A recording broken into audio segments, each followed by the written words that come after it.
like a Hellcat.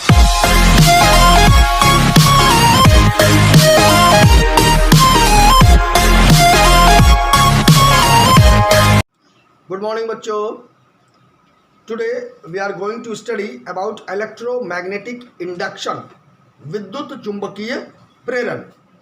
अब देखिए, हम लोगों को अगर याद होगा हैंस ऑरस्टेड का एक्सपेरिमेंट कि किसी भी वायर से अगर इलेक्ट्रिसिटी अगर हम प्रोड्यूस कर दें तो उसके चारों ओर magnetic lines of force create होता है.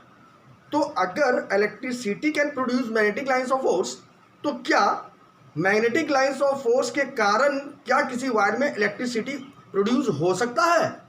चलिए आज हम लोग देखते हैं कि पहले एक सिंपल एक्सपेरिमेंट करते हैं कि अगर एक मान लेते हैं ये कोई मैग्नेट, स्ट्रॉन्ग मैग्नेट होना चाहिए, तो इसका मैग्नेटिक लाइंस ऑफ फोर्स जो है ये नॉर्थ से साउथ की तरफ जाएगा और इसमें एक वायर को अगर हम इसके आगे पीछे अगर हम करें, मूवमेंट अगर हम करें, तो क्या होता है ना कि इसमें इलेक्ट्रिक करंट प्रोड्यूस हो जाता है.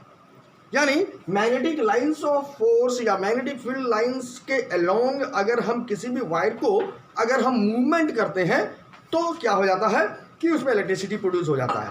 या फिर कुछ ऐसा सिस्टम अगर लगाएं कि वायर को एकदम स्टेशनरी रखें और मैग्नेट को ऊपर नीचे करें तो भी इलेक्ट्रिसिटी प्रोड्यूस हो सकता है. अब देखिए, इसी चीज़ को हम लोग थोड़ा सा क्या करते हैं, एक यूनिफॉर्म कॉइल बनाते हैं. ठीक है, अगर पॉसिबल हो इस कॉइल में ये यूनिफॉर्म होना चाहिए, करेक्ट. इसमें क्या करते हैं हम लोग, एक गैल्वेनोमीटर लगा देते हैं. What is a galvanometer?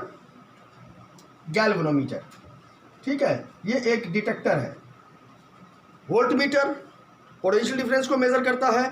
Ammeter electric current के मैग्नीट्यूड को मेजर करता है कि कितना एम्पेयर हुआ. और ये गैल्वेनोमीटर जो होता है ना, it detects the presence of electric current. ये इलेक्ट्रिक करंट की उपस्थिति को ये मेजर करता है. तो इसलिए इस वायर में हमने कोई शेल, कोई बैटरी वगैरह इंक्लूड नहीं किया है, ना ही कोई स्विच है, सिर्फ एक गैल्वेनोमीटर हम लोगों ने इंक्लूड कर दिया है. और यहाँ पर से क्या करते हैं, एक स्ट्रॉन्ग मैग्नेट ले लेते हैं और इस मैग्नेट को अगर पॉसिबल हो इस कॉइल के अंदर में अगर हम डाल सके तो बहुत ज़्यादा अच्छा.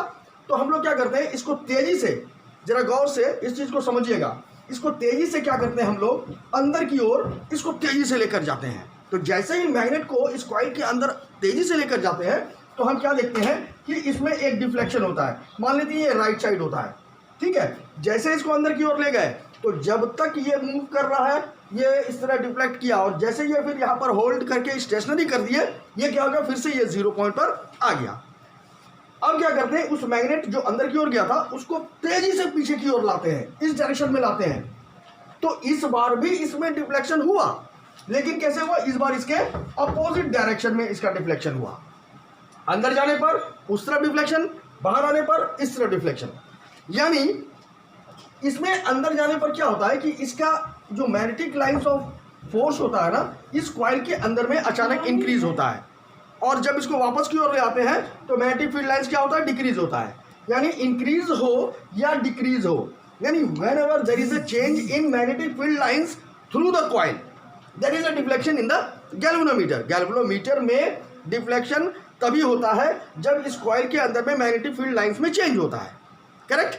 अब हम करते हैं कुछ ऐसा सिस्टम करते हैं कि मैग्नेट को स्टेशनरी होल्ड करते हैं और कॉइल को ही अंदर की ओर तेजी से लाते हैं, तो भी देखते हैं इसमें डिफ्लेक्शन होता है और सेम प्रोसेस होता है.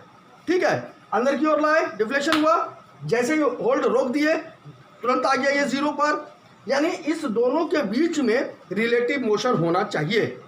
यानी मैग्नेट और कॉइल के बीच में अगर रिलेटिव मोशन होता है, रिलेटिव मोशन होने के कारण इस कॉइल से होकर मैग्नेटिक फील्ड लाइंस या मैग्नेटिक फ्लक्स में चेंज होता है. और मैग्नेटिक फील्ड लाइंस में जैसे ही चेंज होता है, मैग्नेटिक फ्लक्स में जैसे ही चेंज होता है, तो क्या होता है कि इसमें इस गैल्वेनोमीटर में डिफ्लेक्शन होता है. गैल्वेनोमीटर में डिफ्लेक्शन का मतलब क्या है कि डेफिनेटली इस मैग्नेटिक फ्लक्स में चेंज होने के कारण इस कॉइल से होकर ईएमएफ प्रोड्यूस होता है, इंड्यूस्ड होता है. और इस इंड्यूस्ड ईएमएफ के कारण करंट भी इसमें से इंड्यूस्ड होता है, करंट फ्लो होता है. करंट फ्लो होता है तभी ना ये गैल्वेनोमीटर जो है प्रेजेंस ऑफ करंट को ये इंडिकेट करता है.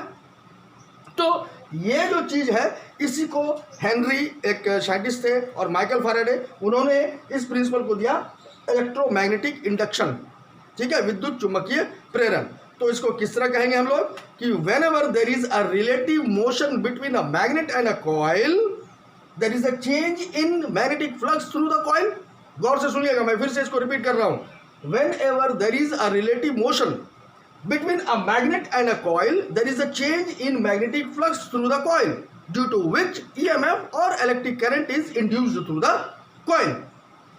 अगर इसमें से रिलेटिव मोशन नहीं होगा तो इसके अंदर का फ्लक्स में चेंज नहीं होगा, मैग्नेटिक लाइंस ऑफ फोर्स में चेंज नहीं होगा, मैग्नेटिक लाइंस ऑफ फोर्स में चेंज नहीं होगा तो EMF इंड्यूस नहीं होगा, करंट इंड्यूस नहीं होगा, और करंट इंड्यूस नहीं होगा तो गैल्वेनोमीटर में कोई डिफ्लेक्शन नहीं होगा।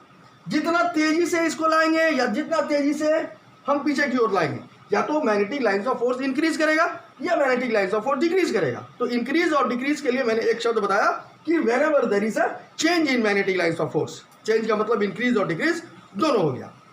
बात समझ में आया? अब इसमें जो इंड्यूस्ड करंट होगा वो पता है, ये इस magnitude of induced current is directly proportional to the rate of change of flux. यानी इलेक्ट्रोमैग्नेटिक, अगर कोईगा कि डिफाइन इलेक्ट्रोमैग्नेटिक इंडक्शन या what do you understand by electromagnetic induction, तो आप कहेंगे whenever there is a change whenever there is a relative motion between a magnet and a coil there is a change in magnetic flux through the coil due to which current is induced through the coil and the magnitude of electric current is directly proportional to the rate of change of flux. Is that clear?